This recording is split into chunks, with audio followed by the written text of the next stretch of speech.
Welcome to this video, which offers a walkthrough of the online course business model template.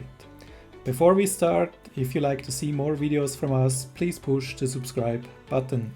The online course business model template is a spreadsheet template developed in MS Excel and aims to provide clarity on how to start an online course business. The idea of this financial model template is to offer assistance to somebody who considers starting an online course business, selling online courses either via his own website or via third-party marketplaces. A link to the template referred to in this video is included in the description below. The objective of the online course financial model template is to prepare a budget for the first few months, but also to offer a mid to long-term outlook on how this business could evolve and how it could be transformed into a sizable business.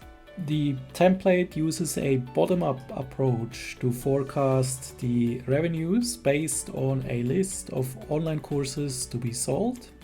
We have here an inventory of online courses, and then we're using a variety of parameters to transform this list into a financial statement forecast, which is quite comprehensive, including income statement, balance sheet, cash flow statement, so that we can get a full picture about this business and we can look at this from a variety of different angles.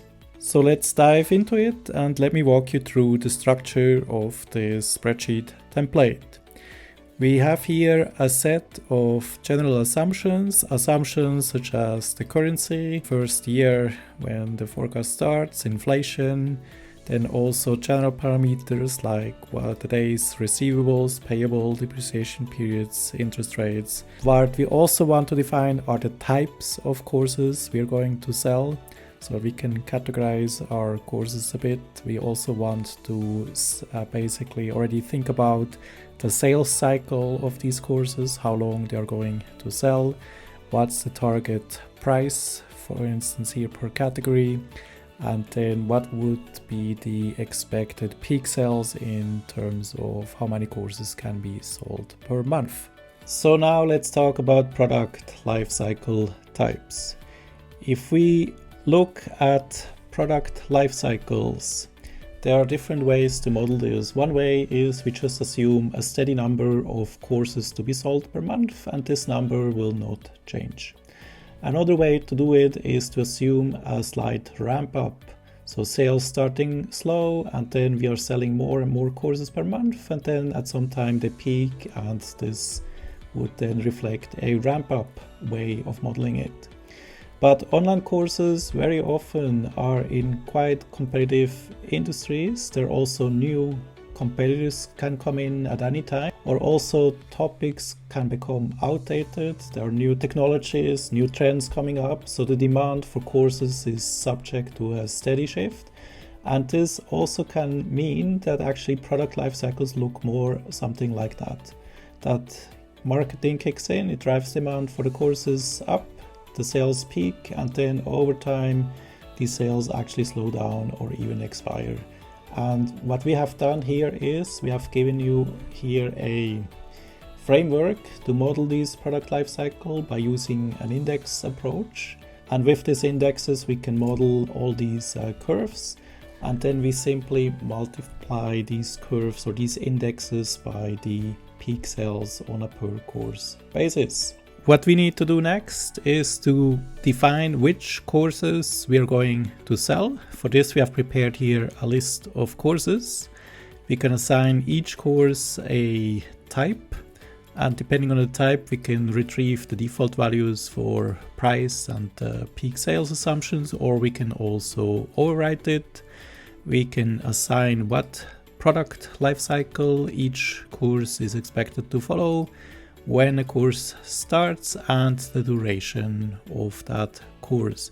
Some courses might sell indefinitely, some courses might stop sales at some time or fade out, so this is all accounted for in this model. The idea is that we can parameterize our courses, we can get a more realistic pictures how many courses we can launch over the next months, and then also figure out what what number of courses we need to launch in order to grow our business. So all these assumptions are then going into our financial forecast. Next, we need to define how we are going to sell these courses. So we have two options in principle. We can sell them on a proprietary website, or we can sell them on third-party marketplaces. And from a financial modeling perspective, the difference is these third-party marketplaces, they are subject to additional costs and fees, whereas on our website, we don't have to incur third-party costs to use such marketplaces. If we use our own website, we have other things to look at. That's the topic about website traffic. So once we know how many courses we plan to sell on our marketplaces, we know what the average conversion rate of our website on average should be. We need that amount of visitors, and we can then also estimate how we are getting these visitors on our website, either through organic marketing activities or via paid ads. And if it's paid ads, affiliates, or anything else which we have to pay for, this will also lead to additional costs which we need to plan for in our budget. Apart from the sale of online courses, there might also be other sources of income. So I have here one section where we can enter other sources of income, and if needed, we could also overwrite the monthly schedule here to accurately predict when these other incomes would appear. We then also continue to calibrate the model for cost assumptions, direct costs, costs related to the use of third-party marketplaces, transaction fees, other variable costs which might occur with the sale of every course, and then also a budget for operating expenses during the next years. We then also need to think about how much funding will be required to start this business. The model calculates here the minimum funding required. What we need to do is to enter the budget for in the investments we need to do, for instance, computers, recording equipment, etc. This will require funding. We then also need to enter if we can get any contribution from debt financing, and all the rest will need to be financed either through equity or already some operating cash flows which are coming in.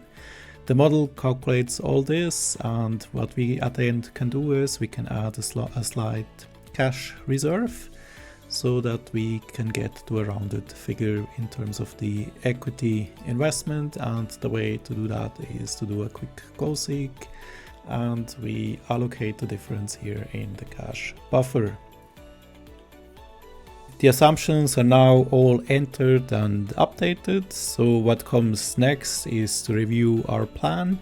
As you can see, we have here quite a comprehensive sheet for a monthly forecast. So we need to go through and check if we think that reflects our business plan. And what we can do is we can actually start here from the income statement, see if that reflects our plan. And then we can also work back through the calculations above to see where these figures come from. These figures in this model are then aggregated into yearly financials, filling up the yearly income statement, balance sheet, cash flow statements, etc., and then resulting in a free cash flow forecast, which then also can be used to calculate relevant metrics. However, this business type normally does not require a lot of capital investments, so any IRR you will see here normally can be quite high.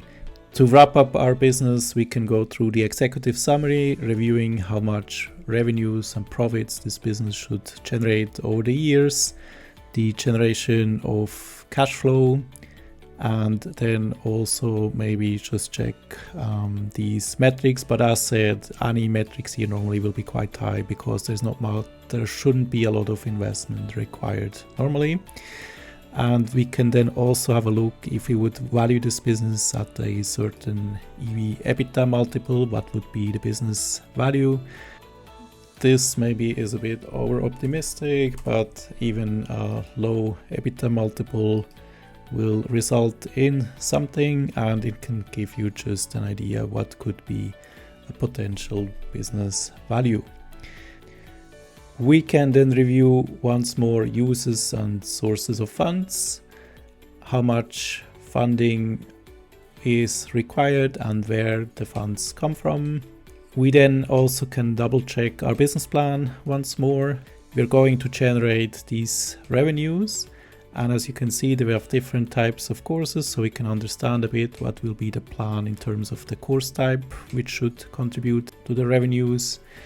We can also understand once more the pricing and the average price, and as you can see here, the average price drops, and the reason is that we have a different sales mix compared from the early years to the later years. So if there's a specific trend, that we can reflect that in our business plan. Another comparison we can run is a comparison of the pricing per course. We then also want to think about which sales channel will contribute how much to the revenues. And as you can see here, the website is not the major part. So in order to grow the business, there will also be an important contribution from third-party marketplaces or even from other income. Another interesting thing to note is that we also might want to think about the contribution to revenues depending on what type of product lifecycle product follows.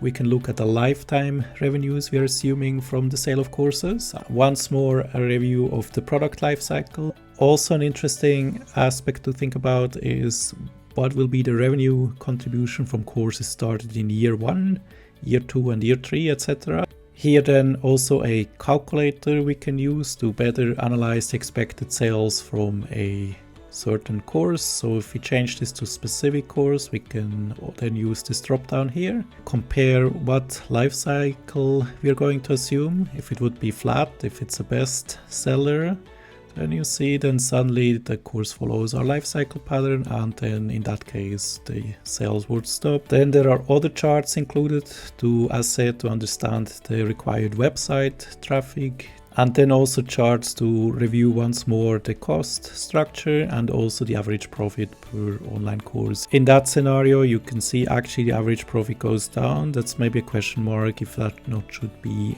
the other way around, that the average profit should go up over time as more and more experience is gained how to produce these courses. We then also have here a break-even analysis. You can select for which year you want to analyze the break-even points. Then we also want to review the monthly budget of in this case, especially the first year. We want to understand what will be our costs, revenues, and direct costs. So I hope this walkthrough gave you a good idea how you could plan the launch of an online course business and obtain an idea what size this business could reach within 5 to 10 years, and what does it mean, which type of courses you would need to create, and at what prices, and where to sell, and how to get the traffic, and what does mean for costs. So all these questions, they should become more clear when working with a template like this. And I hope this can be useful for your launching your next online course business. If you like this video, please give it a thumbs up, subscribe to our channel, and visit our website efinancialmodels.com. A link to the model is included in the description below. Thank you for watching.